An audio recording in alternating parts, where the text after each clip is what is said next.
नमस्कार, मी विक्रांत पाटील. आपण पाहताय सडेतोड मराठी न्यूज. सडेतोड मुलाखतींच्या आजच्या विशेष भागामध्ये आपल्या सोबत आहेत स्वाभिमानी पक्षाचे सांगलीचे जिल्हाध्यक्ष महेश खराडे. या व्यक्तिमत्वाबद्दल अलीकडे वेगवेगळ्या उलटसुलट चर्चा सुरू असतात. 2014 पासून हे नाव चर्चेत आहे.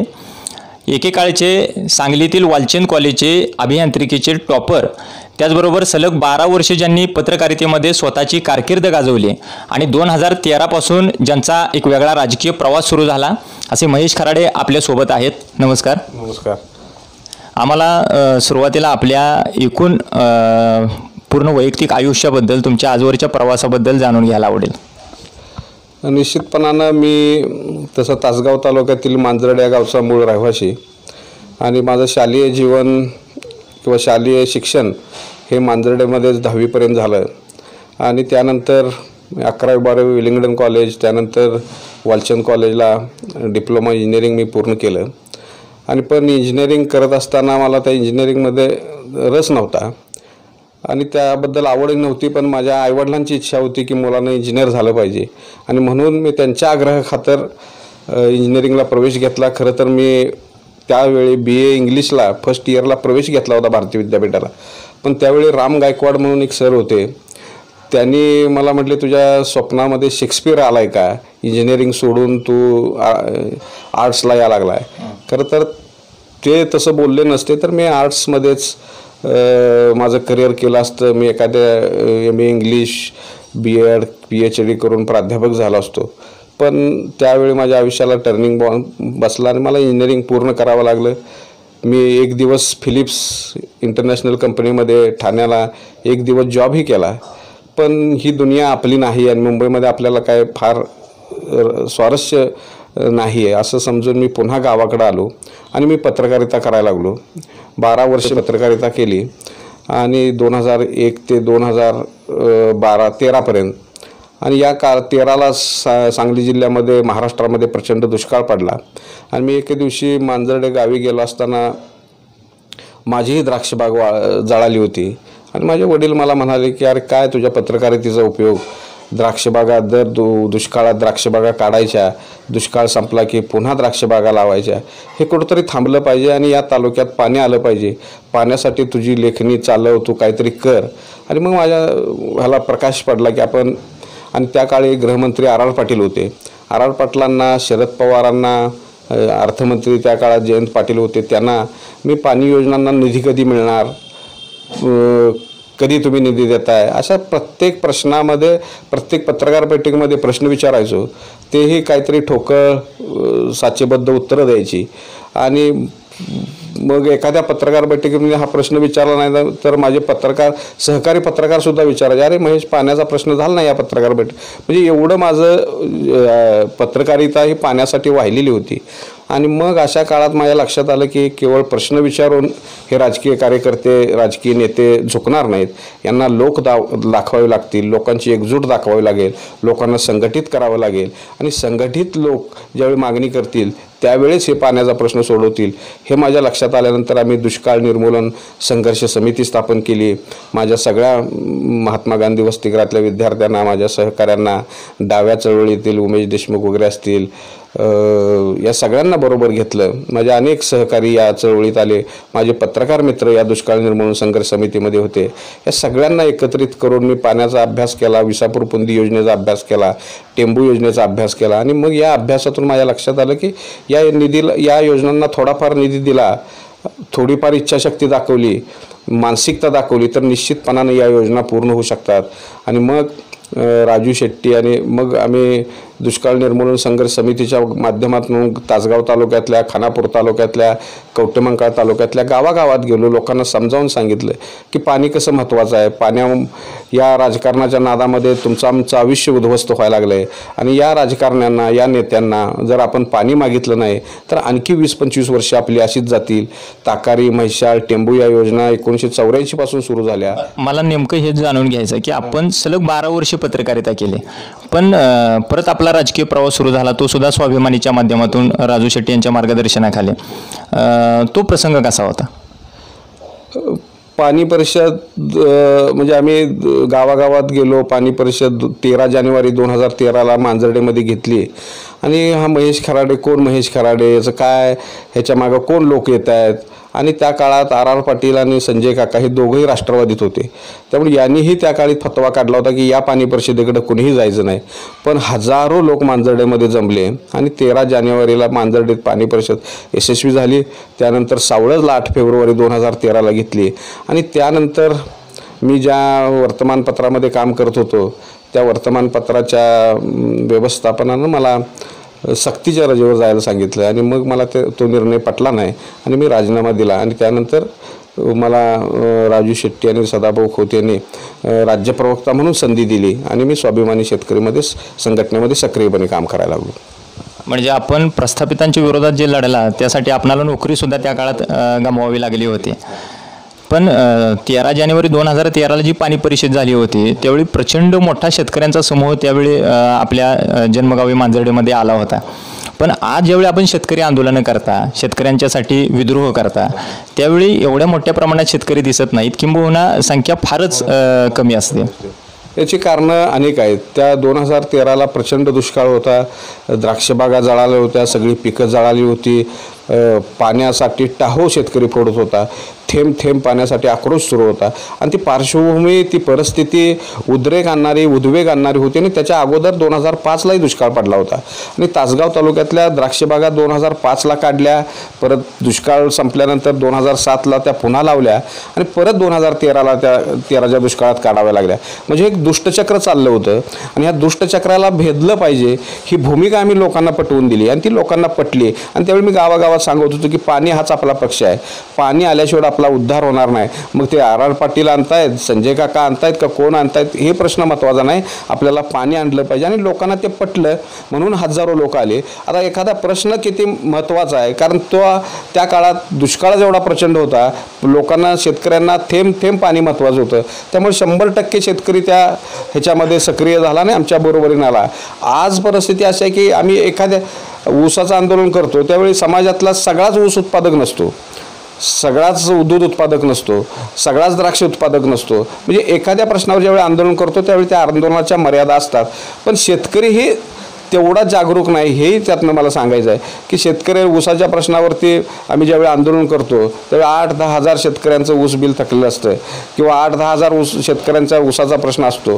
पण आमच्या आंदोलनात, आमच्या मोर्चात 60, 70, 100, 200, 500 ह्याच्या पलीकडे त्या आंदोलनाला, रस्ता रोकोला शेतकरी येत नाहीत. शेतकऱ्यांनी मानसिकता बदलायला पाहिजे की हे आंदोलन कोण करतंय हे महत्त्वाचं नाही, कोणासाठी आंदोलन चाललंय हे जर शेतकऱ्यांना कळालं.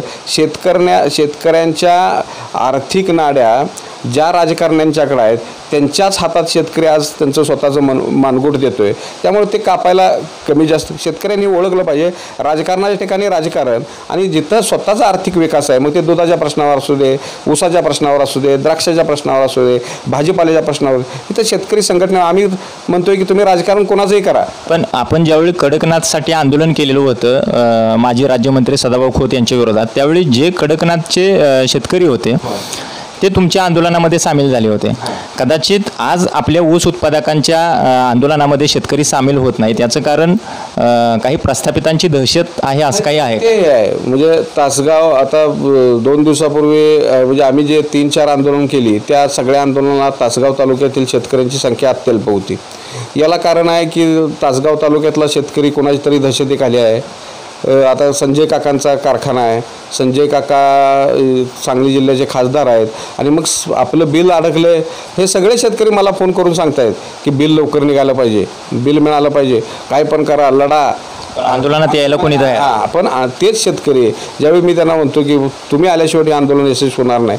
नाही हो महेश भाऊ, आमची अडचण आहे, आम्हाला समजून घ्या, पुढचं कुठलं तरी आमचं काम थांबतं, सोसायटी थांबत्या, कुठलं कर्ज प्रकरण मिळत नाही, आमची बदलीच करतील. म्हणजे अशा नाना भानगडीला शेतकरी घाबरतोय. मी त्यांना सांगतो की तुम्ही सरळ सांगा काकांना की काका राजकारणाच्या वेळेला मी तुमच्या बरोबर आहे, तुम्हाला मतही द्यायला तयार आहे, पण माझं ऊसाचं पैसे तुम्ही आपण आता 20 जुलैला भीक मागो आंदोलन करणार आहात, त्याच वेळी बळीराजा संघटना ही खासदार संजय पाटील यांच्या घरासमोर बसणार आहे आणि तुमचं आंदोलन त्यांच्या कार्यालयासमोर होणार आहे. आपणही घरासमोर बसण्याचा इशारा दिला होता. स्वाभिमानी आज त्यांच्या घरासमोर बसत नाही.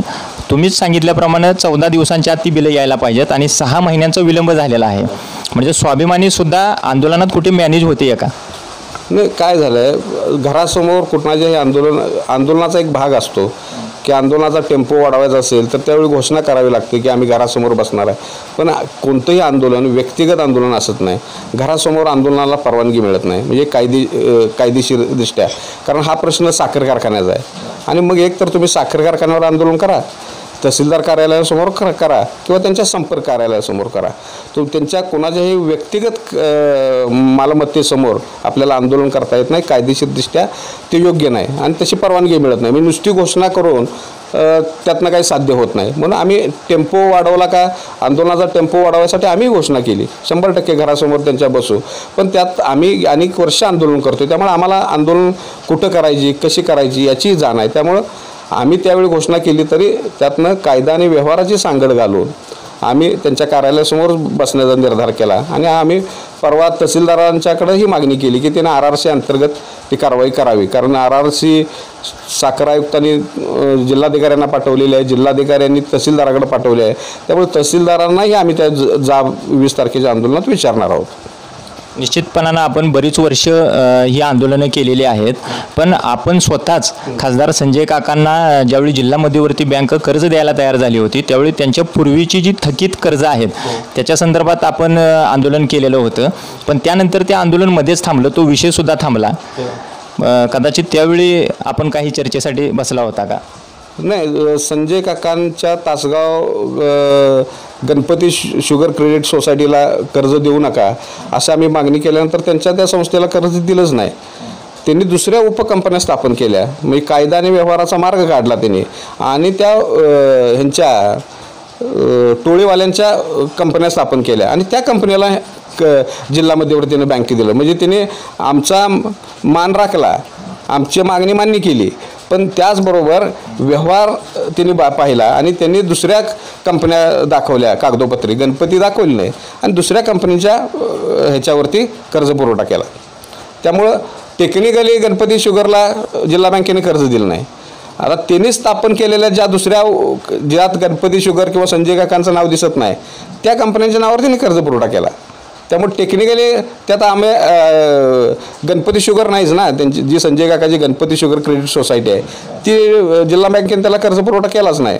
आता त्यांना उचल दिलेली आहे त्या कारखान्याची उचल, आणि ती काय तारण आहे साखर, त्या साखरेवरती तारण म्हणून त्यांनी उचल दिली आणि ती उचल मात्र ती शेतकऱ्यांना पोचायला पाहिजे, ती पोचलेली नाही.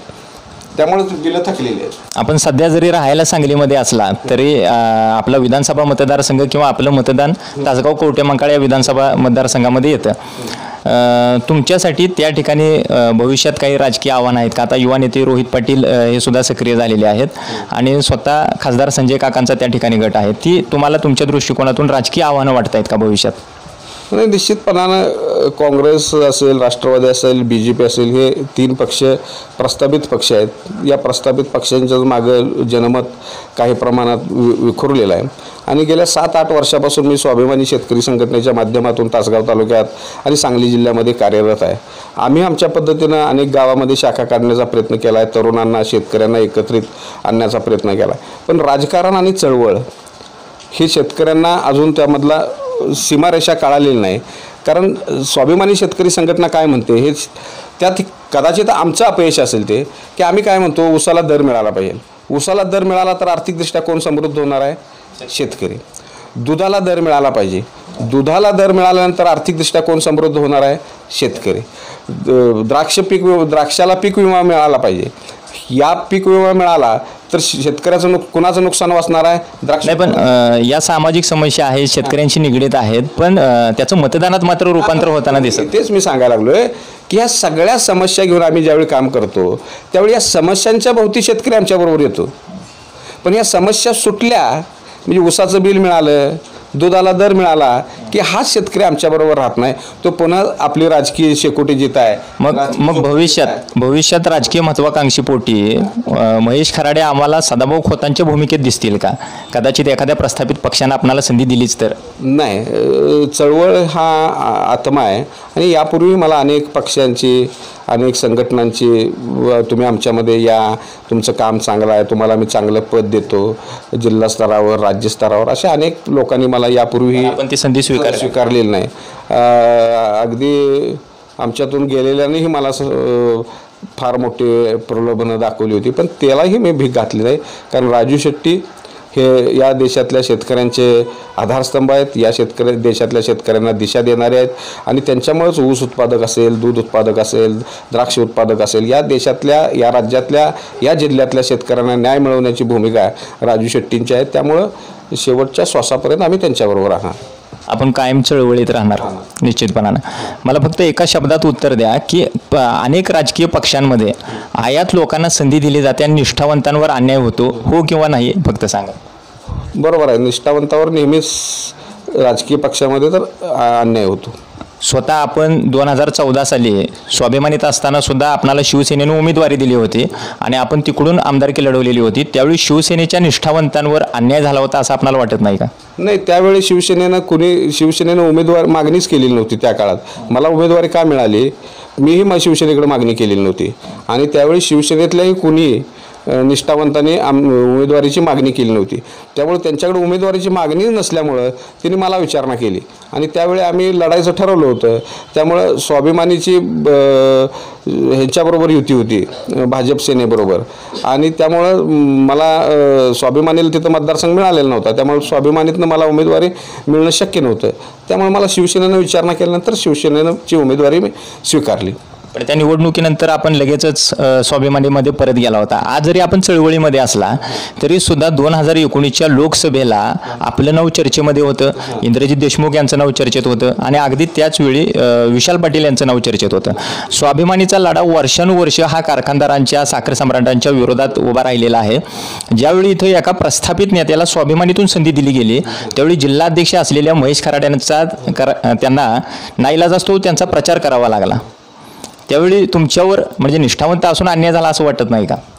नाही, निश्चितपणानं लोकसभा मतदारसंघ मोठा असतो. साधारणतः 20-25 लाख लोकसंख्या, 17-18 लाख मतदान आणि यंत्रणा त्यांच्यापर्यंत पोहोचणं हे कमी वेळात शक्य होणार नाही असं आमच्या राजकीय नेत्यांना, आमच्या नेत्यांना वाटलं. आणि त्यामुळं मी निष्ठावंत असला तरी त्यांनी मला सांगितलं की बाबा आपल्याला 2 पावलं पाठीमागं घेणं गरजेचं आहे आणि मी त्याला संमती दिली आणि विशाल पाटलांना उमेदवारी दिली.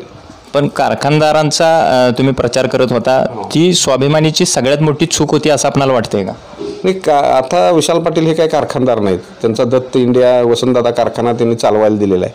त्यामुळं टेक्निकली दृष्ट्या सध्या विशाल पाटील हे साखर सम्राट नाहीत.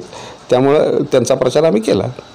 निश्चितपणानं जवळपास 7 ते 8 वर्ष झाला आपण स्वाभिमानीमध्ये काम करत आहे. जसा कोल्हापूरमध्ये स्वाभिमानी पक्ष वाढला तसा इथं स्वाभिमानीचा विस्तार झालेला बघायला मिळत नाही. विशेषतः आपल्या स्वतःच्या विधानसभा मतदारसंघामध्ये तासगाव कवठेमहांकाळ हा जो विधानसभा मतदारसंघ आहे तिथं सुद्धा स्वाभिमानी वाढलेला दिसत नाही.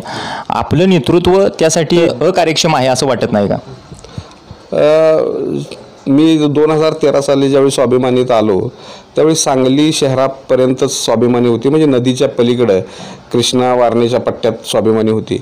मी जिल्हाध्यक्ष झाल्यानंतर तासगाव असेल, कवठेमहांकाळ असेल, जत असेल, आटपाडी असेल, या कडेगाव असेल, या सगळ्या जिथं ऊसाचं प्रमाण कमी आहे त्या, म्हणजे पूर्वी स्वाभिमानीचा जन्म झाला हा कोल्हापूर जिल्ह्यामध्ये आणि कोल्हापूर जिल्हा हा ऊस उत्पादकांचा मोठा बालेकिल्ला आहे आणि ऊस उत्पादकांच्याच प्रश्नावर पहिल्या टप्प्यामध्ये स्वाभिमानी लढताना दिसत होती. त्यामुळे ज्या भागामध्ये ऊस उत्पादकांचं, तासगाव तालुक्यात तर ऊस उत्पादकांचं प्रमाण अलीकडंच वाढलं, त्यामुळे ऊस उत्पादकांची आमच्याबरोबर असण्याची शक्यताच नव्हती. कवठेमहांकाळ तालुक्यात, जत तालुक्यात ऊस उत्पादक नव्हतेच.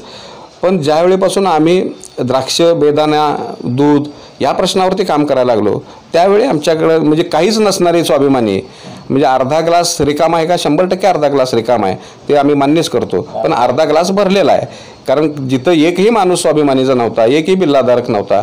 आज तासगाव तालुक्यामध्ये, कवटेमंकाळ तालुक्यामध्ये, जत तालुक्यामध्ये, आटपाडी तालुक्यामध्ये तिथला तहसीलदार असेल, तिथला BDO असेल, त्याला कान धरून जाब विचारण्याची क्षमता आमच्या कार्यकर्त्यांच्यामध्ये आहे. हे निश्चितच मोठं काम आमचं नसेल, पण प्रशासनावर वचक ठेवणं असेल, सामान्य लोकांची जी प्रस्थापित राजकारणी माणसं म्हणजे रेशन कार्ड असेल, पोलीस स्टेशनमधलं किरकोळ काम असेल, जी प्रस्थापित राजकारणी कधीच करत नाहीत, पण तो आमचा बिल्लाधारी कार्यकर्ता आज सामान्य माणसांचा आवाज बनण्याचं काम या सगळ्या जिल्ह्यामध्ये स्वाभिमानी करते आणि आमचा तो सामान्य कार्यकर्ता करतोय. म्हणजे ही आमची ताकद आहे.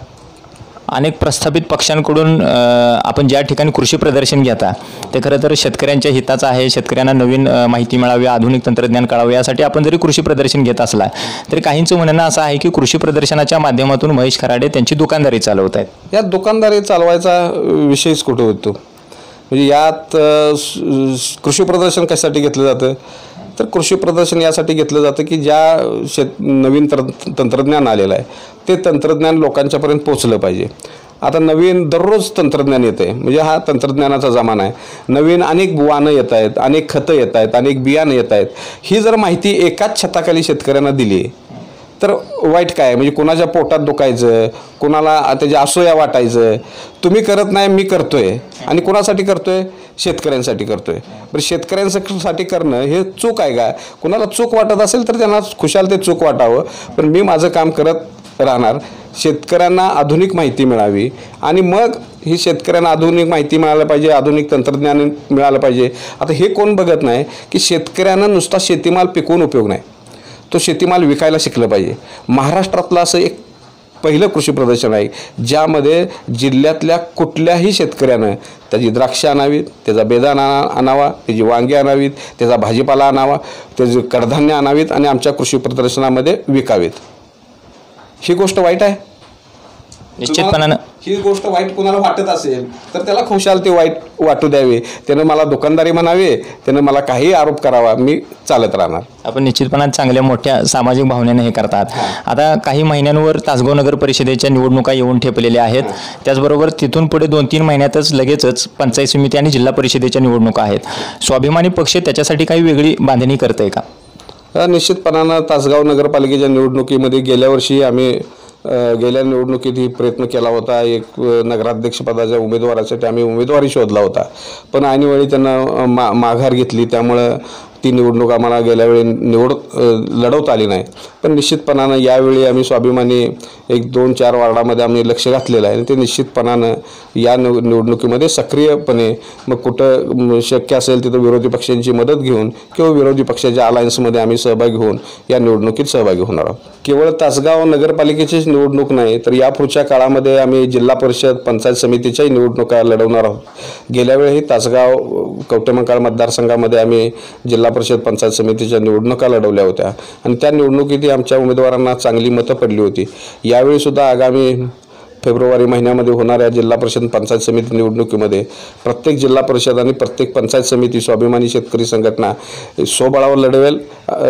कवटेमंकाळ तालुक्यामध्ये हे त्याच पद्धतीने आम्ही नियोजन करतोय आणि एकंदरीतच जत असेल, कवटेमंकाळ असेल, खानापूर असेल आणि सांगली जिल्ह्यातल्या प्रत्येक जिल्ह्यातली प्रत्येक जिल्हा परिषद आणि पंचायत समिती स्वाभिमानी शेतकरी संघटना तयारीनं, ताकदीनं लढवणार आहे आणि मला निश्चितपणानं खात्री आहे की सर्वसामान्य शेतकरी आमच्या उमेदवारांच्या पाठीशी राहील आणि या निवडणुकांमध्ये स्वाभिमानीची ताकद जिल्ह्याला कळेल.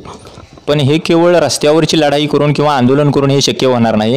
राजकारणात यशस्वी होण्यासाठी अलीकडच्या काळामध्ये तर मॅन पॉवर, मसल पॉवर, मनी पॉवर हे तरी लागतंच आणि ते आत्ता तरी स्वाभिमानी पक्षाकडे बघायला मिळत नाही. आपण त्यासाठी काही स्ट्रक्चरल असं काम करणार आहात का? निश्चितपणानं केवळ आंदोलन आणि मोर्चातनंच सगळे प्रश्न सुटतात असं नाही. काही रचनात्मक कामही करायला पाहिजे आणि रचनात्मक कामाचा पहिला टप्पा म्हणजे आम्ही शिवार कृषी प्रदर्शनाच्या माध्यमातून बांधापर्यंत नवतंत्रज्ञान पोहोचवण्याचा प्रयत्न करतो. त्याचबरोबर या प्रदर्शनामध्ये जनावरांनाही म्हणजे पशु पक्षी प्रदर्शनं घेऊन जनावर मालकांना प्रोत्साहन देण्याचा प्रयत्न करतोच. शेतकऱ्यांना विकायला शिकलं पाहिजे यासाठी प्रोत्साहन देण्याचा प्रयत्न करतो. पण यापुढच्या काळामध्ये फार्मर प्रोड्युसर कंपनीच्या माध्यमातून आम्ही शिवार फार्मर प्रोड्युसर कंपनी स्थापन करण्याच्या तयारीत आहोत. निश्चितपणानं त्या महिन्याभरामध्ये ह्या सगळ्या कंपनीचं कामकाज अंतिम टप्प्यात आलेलं असेल आणि या कंपनीच्या माध्यमातून जिल्ह्यातल्या द्राक्ष उत्पादक, डाळिंब उत्पादक, दूध उत्पादक, हळद उत्पादक या शेतकऱ्यांना न्याय देण्याचा प्रयत्न करणार आहे. जिल्ह्यातले सगळे शेतकरी यामध्ये सहभागी करून घेणार. द्राक्षाची विक्री असेल, बेदाण्याची विक्री असेल, बेदाण्याची ब्रँड करून विक्री असेल, बेदाण्यावरती प्रक्रिया उद्योग असतील, डाळिंबावरती प्रक्रिया उद्योग असतील, दुधावरती प्रक्रिया उद्योग असतील, म्हणजे संस्थात्मक काम करण्याचा निर्धार आणि जिल्ह्यातल्या सगळ्या शेतकऱ्यांना बरोबर घेऊन आम्ही करण्याचा मानस केलेला आहे. आणि निश्चितपणानं आम्ही आत्तापर्यंत जे काम करत आलो आहे ते अत्यंत विश्वासानं, अत्यंत सचोटीनं, अत्यंत प्रामाणिकपणे करत आलो आहे. त्यामुळे यापुढच्याही काळामध्ये शेतकऱ्यांच्या जीवनामध्ये आर्थिक उन्नती आणण्यासाठी, आर्थिक समृद्धी आणण्यासाठी फार्मर प्रोड्युसर कंपनीच्या माध्यमातून निश्चितपणानं स्वाभिमानी एक पुढचं पाऊल टाकेल आणि त्या पावलामध्ये सुद्धा आम्ही यशस्वी होऊ एवढंच या निमित्तानं आव्हान करत असताना शेतकऱ्यांनाही माझं आव्हान आहे की या कंपनीच्या माध्यमातून आपला निश्चितपणानं उत्कर्ष होणार आहे, आपली आर्थिक प्रगती वाढणार आहे आणि त्यामध्ये तुम्ही मोठ्या संख्येनं सहभागी झाला तर हे जे आमचं स्वप्न आहे ते निश्चितपणानं साकार होईल. सडेतोड मुलाखतींच्या आजच्या विशेष भागामध्ये आपल्या सोबत होते स्वाभिमानी पक्षाचे सांगली जिल्हाध्यक्ष महेश खराडे. अनेक प्रश्नांना त्यांनी रोखठोक आणि सडेतोड उत्तरं देण्याचा प्रयत्न केला.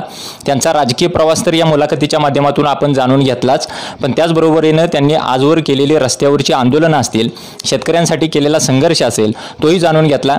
निष्ठावंतांवर अन्याय होतो का या बाबतीत मात्र ते ठाम आहेत की निष्ठावंतांवर अन्याय होतो, पण 2019च्या लोकसभा निवडणुकीला एका प्रस्थापित नेत्याला जे तिकीट मिळालं त्याचा प्रचार नाईलाज असतो त्यांना करावा लागला होता. त्या प्रश्नाच्या बाबतीत मात्र थोडीशी अस्पष्टता राहिलेली आहे. तासगाव कारखान्याची जी आत्ता बिलं शेतकऱ्यांना मिळत नाहीत त्या बाबतीत महेश खराडे यांनी स्पष्टपणाने सांगितलं की काही शेतकरी खासदारांच्या दहशतीला घाबरून बाहेर पडताना दिसत नाहीत. ते शेतकऱ्यांना आवाहन करतायत की हे सगळं तुमच्यासाठी सुरू आहे, शेतकऱ्यांनी रस्त्यावरती आलं पाहिजे आणि यापुढच्या काळात एक नवी राजकीय बांधणी करताना ते रचनात्मक कार्य करणार आहेत. फार्मा प्रोड्युसर कंपनीच्या माध्यमातून एक वेगळं संस्थात्मक जाळं उभारण्याचा प्रयत्न देखील ते करणार आहेत असं त्यांनी मुलाखतीच्या समारोपाच्या वेळी सांगितलेलं आहे. असंच आपण पुढच्या एका सडेतोड मुलाखतीच्या भागामध्ये भेटणार आहोत. तोपर्यंत आमच्या सडेतोड मराठी न्यूज या यूट्यूब चॅनेलला सबस्क्राईब करा. तुर्तास आज आपण इथंच थांबूयात. धन्यवाद.